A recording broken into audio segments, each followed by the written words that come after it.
ძირითადი კერძი. დღეს მოვამზადებთ ორაგულის სტეიქს, ძალიან კარგი რეცეპტია, ბევრი საინტერესო ინგრედიენტი გვაქვს. სატაცური, ბადრიჯანი, გოგრა, მოვამზადებთ ბარდის პიურეს ასევე და სავარია კიდევ ერთი რაც ძალიან მომწონს ამ რეცეპტში, თეფს ავაწყობ ძალიან საინტერესოდ. დავიწყებ გოგრის დამუშავებას.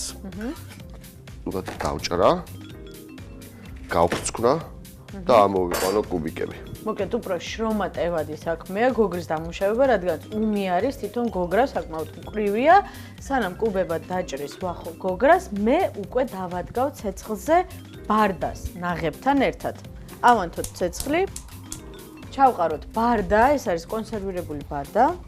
გვჭირდება დაახლოებით 200 გრამი ბარდა, დაუმატოთ 3-4 ღერო მწვანე ხახვის, მხოლოდ მწვანე ძირები. გადავიტანოთ ბარდასთან ერთად ქვაფში, დავუმატოთ ნაღები დაახლოებით 150 მილილიტრი. წამოვადუღოთ აუცილებლად. თვითონ მასა შესქელდება. ესეთი მართკუთხედი გავაკეთე. და მე აქედან ამოვჭრე კუბს. დაახლოებით 100 გრამი გოგრა იქნება. ბარდას უფრო რბილი გემო ექნება, რადგანაც მოიხარშება, ასე ვთქვათ, მომზადდება ნაღებში, უფრო მარტივად დაბლენდერდება. ეს თითქმის მზად არის, დროა უკვე ბადრიჯანის დავამუშავო. ბადრიჯანსაც კუბებად ვჭრით, ხო? კი, ბადრიჯანსაც კუბებად დავჭრი. ზუსტად იგივე ზომის, როგორიც გოგრაა. კანისგან გავასუფთავოთ. ბარდა უკვე მზად არის, გამორთოთ. დავუმატოთ პირშუშხა, 1 სუფრის კოვზი, რა თქმა უნდა ბლენდერის ჭიქა, გადავიტანოთ ეს მასა და დავაბლენდეროთ ბარდას პიურე.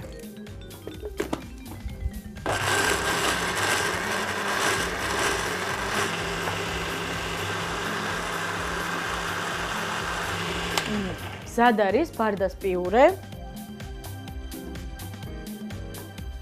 თეფშზე რო აი ესე დავდოთ.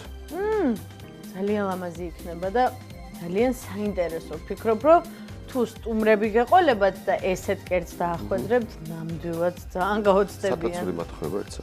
სატაცურის სიგრძეც მშვენიერია. კი. მოკლედ, ყველაფერი მზად არის იმისთვის, რომ თევზი დავამუშავო ახლა და დავიწყოთ შეწვა, ხო? კი. ორაგულის სტეიკი გვექნება დღეს, თუმცა კალმახისგანაც ძალიან კარგი გამოვა, თუ ფილეს გამოვიყენებთ. სტეიკი გვინდა ჩვენ არა მთლიანი, არამედ ესე ამოჭრილი, ხისგან გასუფთავებული. მარტო სუფთა ხორცი. მარტო სუფთა ხორცი, კი. და მე რაც ასე, ხო? აუ, ძალიან ლამაზი იქნება. ძალიან. ცეცხლი. კარაქი. ზეთი, დაახლოებით 30 მილილიტრი.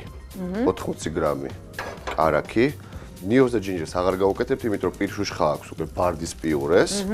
საკმაოდ მძაფრია, როგორც თქვით, პირშუშხა. შეგვიძლია პირდაპირ უკვე ჩავდოთ. კი. დავბრატოთ გემრიელად. მაინც რაღაცა ნახატს გავს. მე ვფიქრობ, ძალიან სადღესასწაულო კერძი გამოვიდა მოკლედ. ძალიან ლამაზი და განსხვავებული. ცეცხლი, ცოტა მარილი, რა თქმა უნდა, პილპილი და ლიმონი. ცეცხლს აუწიოთ. როგორც კი მოიბრაწება ორივე მხრიდან, თევზიც და ბოსტნეულიც ვიწყებთ კერძის აწყობას.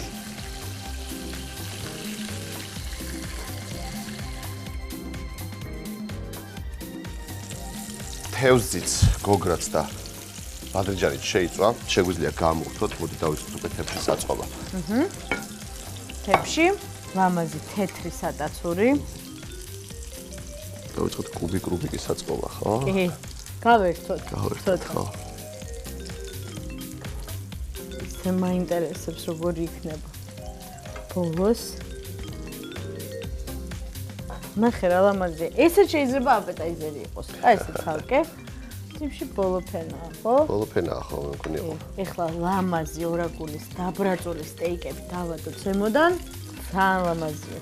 აი ეს ლამაზი ფერები და მე ვფიქრობ ბარდის პიურე გავუსვათ. ცხელი ბარდის პიურე. რომელზეც მოვაყაროთ ლამაზად ასევე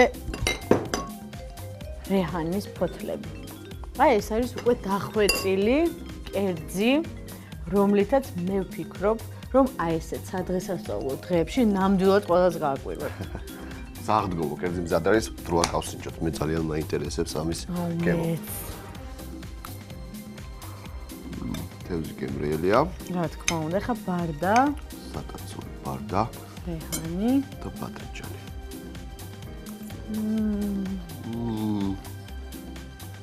ლამაზი, ესთეტიური და რაც მთავარია ძალიან გემრიელი ორაგულის სტეიკი. აი როგორ დახვეწილოთაც გამოიყურება, ზუსტად ესეთი დახვეწილი გემო აქვს.